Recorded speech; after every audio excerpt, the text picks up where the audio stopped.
नमस्कार मंडळी, आज मी बनवलेले आहेत मुगाचे पौष्टिक लाडू। असे लाडू तुम्हाला बनवायचे असतील तर तुम्ही माझा व्हिडिओ न स्किप करता पूर्ण रेसिपी पहा की मी कशा पद्धतीने मुगाचे लाडू बनवलेले आहेत, मूग कसे भाजलेले आहेत आणि मुगाचं जे पीठ बनवलेले आहे ते मी कशा पद्धतीने भाजलेले आहे। अर्धा किलो हिरवे मूग घेतलेले आहेत आणि हिरवे मूग घेऊन हे मूगही भाजायचे आहेत आणि पुन्हा हे गार करून दळून आणायचे आणि दळून आणल्यानंतर पुन्हा पीठही भाजायचे। तर सर्वप्रथम हे मंद आचेवर असे मूग खरपूस असे थोडेसे सोनेरी होईपर्यंत भाजून घ्यायचे। बघा आता हे मूग भाजून झालेले आहेत, आता हे गार करून घ्यायचे। मूग भाजले होते ते दळून आणले आणि घरघंटीमध्ये दळून आणले आणि बघा असे थोडंसं जाडसरच ठेवायचे आणि आता हे भाजून घ्यायचे पीठ। आपल्याला मुगाचं मूग पण भाजले होते तरी सुद्धा पीठ पण भाजायचं आहे आणि त्यासाठी लागणार आहे पिठी साखर। तर पिठी साखर मी सुरुवातीला 1/2 किलोच घेतलेली आहे, वजनी मापानेच घेतलेली 250 ग्रॅम।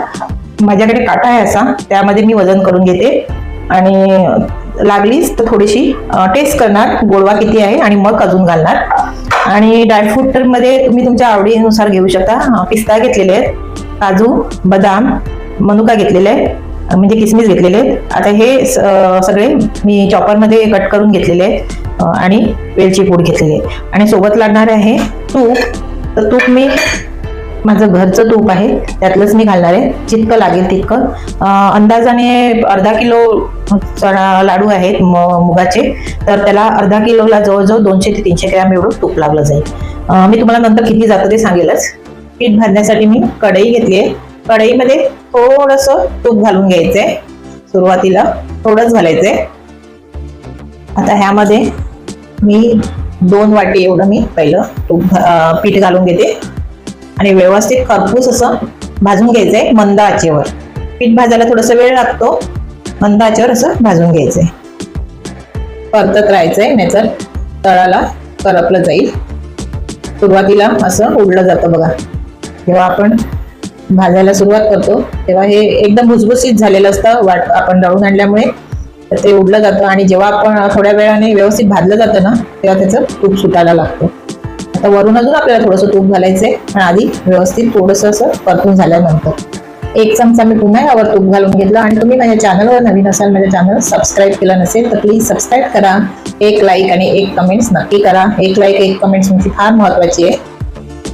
बघा आता हा मंद आचेवर असंच भाजून घ्यायचंय व्यवस्थित आणि याचा रंग बदलेपर्यंत आपल्याला हे भाजून घ्यायचंय। बघा जसं जसं पीठ भाजलं जातं ना तसं तसं पिठाला तूप सुटायला लागतं, म्हणजे थोडंसं ओलसर होत जातं। म्हणून सुरुवातीलाच तूप जास्त घालायचं नाही, नाहीतर लाडूची पेढे बनले जातील। तूप मी किती घातलं होतं सुरुवातीला, अर्धा चमचा आणि पुन्हा 1 चमचा घातलेला आहे। जर आपल्याला लागलं तर आपण पुन्हा गरम करून वरून घालू शकतो, जेव्हा लाडू आपण वाळतो तेव्हा घालू शकतो। म्हणून सुरुवातीला भाजतानाच भरपूर तूप नाही घालून घ्यायचं। आता बघा मी अगदी 1.5 चमचा एवढंच तूप घातलेलं आहे तरी सुद्धा पिठाला ओलसर पण आलेला आहे बघा। आणि आता जसं जसं हे भाजलं जाईल ना तसं तसं हे तूप थोडं थोडं सुटलं जाईल त्याचं। बघा पिठाचा रंग बदलत चाललेला आहे आणि हे सगळं प्रोसेस मंद आचेवरच करायचं आहे, कारण जर तुम्ही गॅसची आच वाढवली तर पिठाचा रंग लालसर होईल, म्हणजे करपलं जाईल। आणि मंद आचेवर असं भाजून घेतलं तर हे आपल्याला लाडू खाताना तळाला चिकटत पण नाही, म्हणजे नाहीतर कसं लाडू खाताना सगळं जिभेवर असं वरती तळाला चिकटून जातो। तर आपण असं ते सगळं पीठ भाजण्यावर आहे, जर तुम्ही पीठ व्यवस्थित भाजलं तर बिलकुल चिकटणार नाही। तर अशा पद्धतीने बघा हे व्यवस्थित असं जवळजवळ अर्धा ते पाऊण तास लागतो पीठ भाजायला। आता पीठ भाजायला आलं तर त्यामध्येच आपल्याला हे ड्रायफ्रूट घालून घ्यायचे आहेत आणि ड्रायफ्रूट पण ह्यासोबतच भाजून घ्यायचे आहेत, वेगळे भाजायचे नाही, कारण पीठ गरमच असते आणि ह्यासोबतच भाजून घेतलं तर ते व्यवस्थित भाजले जातात। मग किसमिस नंतर भाजायचं, आधी सुरुवातीला हे तिन्ही प्रकार घालून घ्यायचे। तुमच्या आवडीनुसार तुम्ही ड्रायफ्रूट भाजून घ्यायचेच, कारण आपल्याला लाडू सोबत ड्रायफ्रूट भाजल्याने काय होतं की लाडू जास्त दिवस टिकला जातो, असं 1-2 महिने ह्याला काहीच होत नाही। पण तुम्ही जर ड्रायफ्रूट भाजले नाही तर थोडे दिवसांनी त्याचा वास येतो, तो त्याचा थोडासा खोमा असा जसं खोबऱ्याचा येतो तशा पद्धतीचा वास येतो, म्हणून ड्रायफ्रूट पण भाजून घ्यायचे। जर भाजले तर त्याला काहीच होत नाही। तर किसमिस पण घालून घ्यायचं आणि तेही भाजून घ्यायचं ह्याच्यासोबतच। बघा मस्त असं हे मुगाचं पीठ भाजून झालेलं आहे आणि ड्रायफ्रूट पण मस्त खरपूस झालेलं आहे। ड्रायफ्रूट घातल्यानंतर मी पुन्हा 1 चमचा एवढं तूप घातलं, जवळजवळ मी 4 चमचे ह्यामध्ये तूप घातलं सुरुवातीला भाजण्यापासून। आणि बघा आता मस्त तूप पण सुटलेलं आहे आणि हे पीठ पण भाजून झालेलं आहे, ड्रायफ्रूट पण एकदम मस्त भाजून झालेले आहेत। आता हे मी काढून घेते आणि अशा प्रकारे दुसरं उरलेलं पीठ आहे तेही भाजून घेते। वेलची पावडर घालून घ्यायची ह्यामध्ये. आणि आता हे गरम आहे, हे पूर्ण गार करून घेऊन ह्यामध्ये आपल्याला पिठी साखर घालायची आहे. आणि 150 ग्रॅम जवळपास तूप गेलेलं आहे. अर्धा किलो मुगाला, अर्धा किलो मूग होते. आणि मी पाव किलो पिठी साखर काढून ठेवलेली आहे, पण त्यातली सुरुवातीला पाव किलो पूर्ण नाही घालणार, थोडीशी ठेवणार आणि पूर्ण मिक्स करून झाल्यानंतर पाहणार किती गोडवा आहे आणि मगच थोडीशी अजून घालणार. ज्यांना जास्त गोड आवडतं त्यांनी पूर्ण घातली पाव किलो किंवा त्याच्यापेक्षा थोडी जास्त घातली तरी चालेल. आता हे पूर्ण गार करून घ्यायचे बघा. आणि साखर घातल्यानंतर अजून हे नरम होणार पीठ, म्हणून तूप आधीच नाही घालायचं. आता हे गार करून घेते बघा. सगळं पीठ गार झालेलं आहे.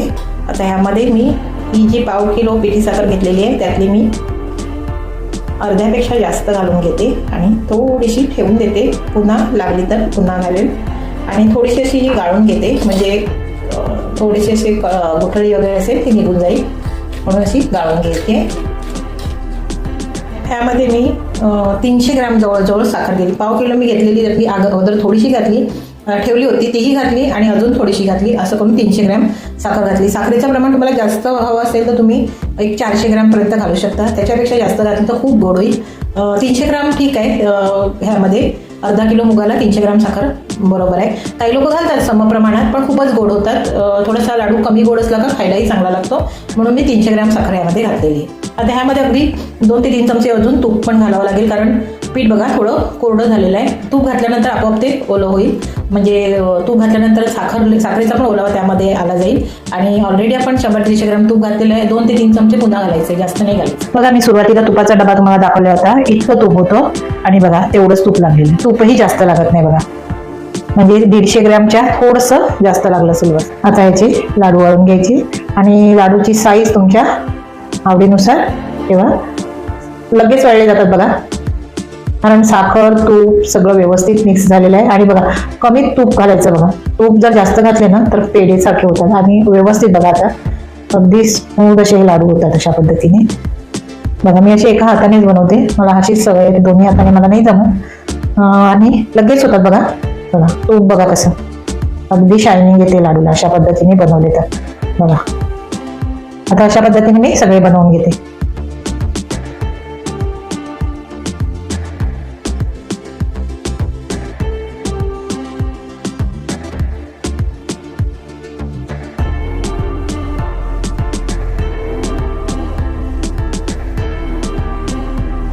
बघा मस्त असे पौष्टिक असे मुगाचे लाडू तयार झालेले आहे. कशी वाटली रेसिपी मला कमेंट्स करून नक्की सांगा.